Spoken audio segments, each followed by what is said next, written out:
Hi, this is Off the Cuff again, and I'm on this video at 1 a.m.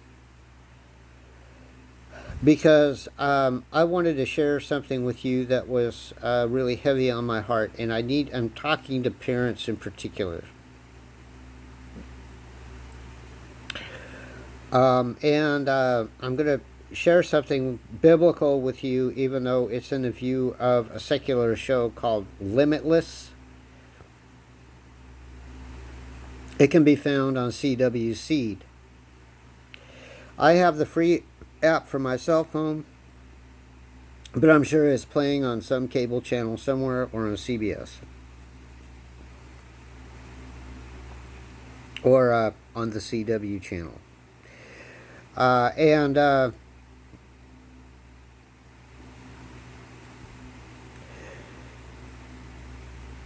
and the thing about it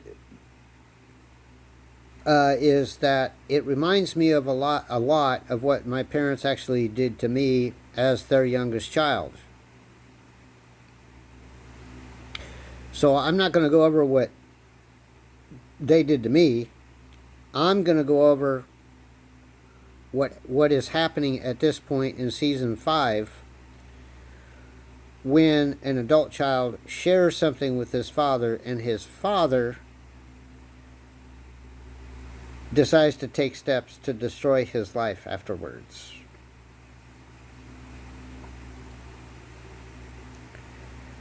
Now keep in mind, Brian Finch was an absolute nobody. He took drugs. He drank alcohol. He slept around. And at the age of 28, he was still going to his dad to, pay rent and put food in his house. And maybe even buy drugs. And at one point, he was asking his father to move back in just to see if there was anything he could do to help out. And his father was sick in a hospital, and his father literally told him, "What exactly can you do? You can't do anything for me. You can't pay the bills. You're not working. And you just came to me for rent last month." He says, "There's nothing you can do for me there." Well, anyway, Brian ends up coming home for a night, and he starts looking over. He takes this NZT, which is an illegal experimental drug. It's not supposed to be on the market, but he managed to get a hold of a pill from a friend. And all of a sudden, he had access to all of his memory, all of his brain cells, and he suddenly had the ability to diagnose his father's illness, which was killing him, and he was able to save his father's life. As he was saving his father's life, he was bargaining with the FBI for a job in exchange for a liver for his father. So they got a liver for his father. He got a job with the FBI as long as he took the NZT and was under observation and took blood and they allowed them to take blood samples to make sure that he didn't have any long-term effects. Because what they were doing was looking at administering this kind of pill to their agents so that they would be able to do the same things that Brian does, or did, in this show. Now keep in mind, this is a fantasy show. Brian was able to solve bunches of cases. As a one-man team, he was able to do more for the FBI than 10 could in 6 months. And in his 3rd month with the FBI, he lets his father in on the secret because his father is suspicious that he is part of something evil that he didn't want his son a part of. Because this wasn't his son, His son had always been honest with him, even when he did wrong. And his father went to his apartment and says, "Yeah, I'm your father, but if you want me to have a relationship with you as your father, you're going to have to tell me what's going on. I want you to be honest with me." And Brian says, "Wait a minute, no. If I tell you this could be dangerous for you." So the father sits down and listens, and we've all seen that parental that parental look, as listening intently, because they're trying to listen for information.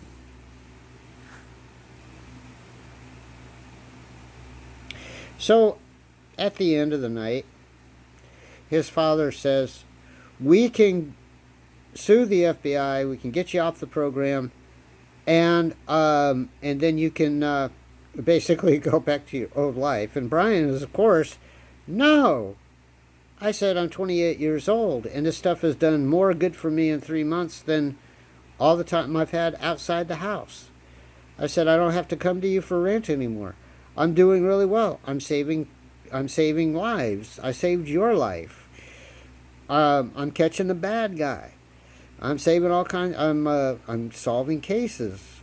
I saved the job of my boss.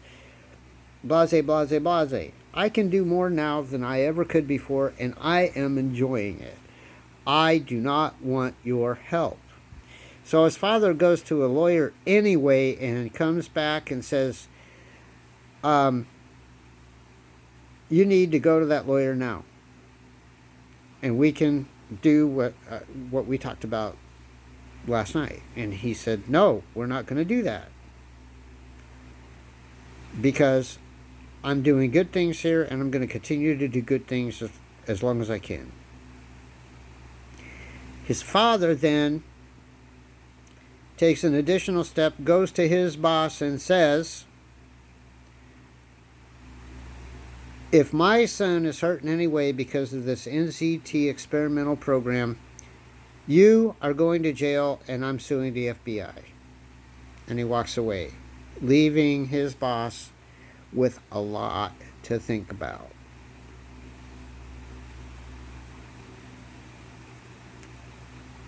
Now, the reason why I'm talking to you as parents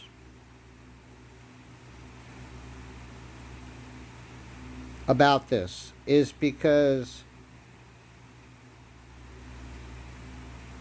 at least a third to a half of the population of the United States is doing just this to their children. Now, you think you're doing good, but you're not.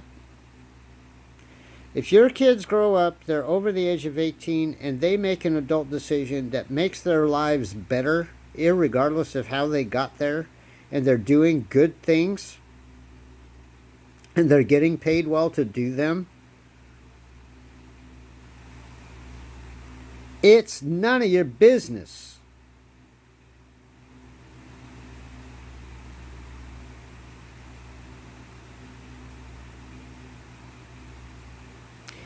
And if they should choose to tell you something confidential and in trust,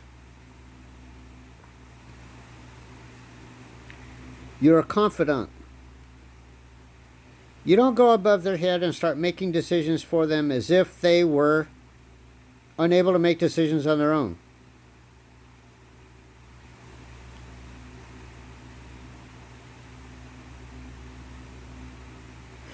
This is how we get 35-year-old teenagers living in the basement of your house. You never kicked them out of the house. You never allowed them to grow up. You never let them have any decent friends. And if they had girlfriends, oh, God, no, he can't have a girlfriend. God forbid he gets married and has kids. He's a total complete idiot. Oh, okay. Look in the mirror. Why is your kid a complete idiot? Because of you.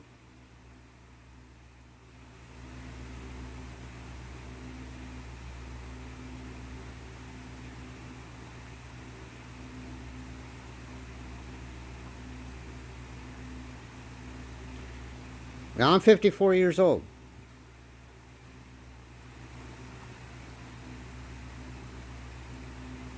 And I live in a place where at least half the town's population have their kids living at home with them until they're the age of 35, 40 years old. They have no responsibility, they take no responsibility, and their parents are always covering for them, somehow, some way or another. So they end up not paying for their mistakes, and the parents end up taking responsibility for those mistakes.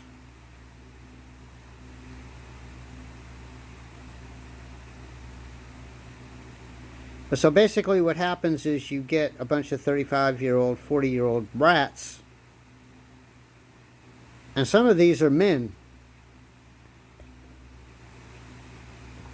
and they'll go into temper tantrums and start fighting folks because they can't have what they want because their parents have been taking care of them all their lives.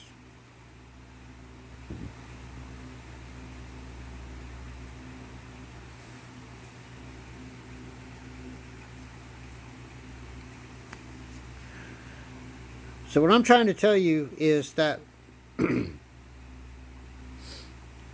if your son, as a man, 18 years old, makes a decision to go off on a path, you gotta let him go.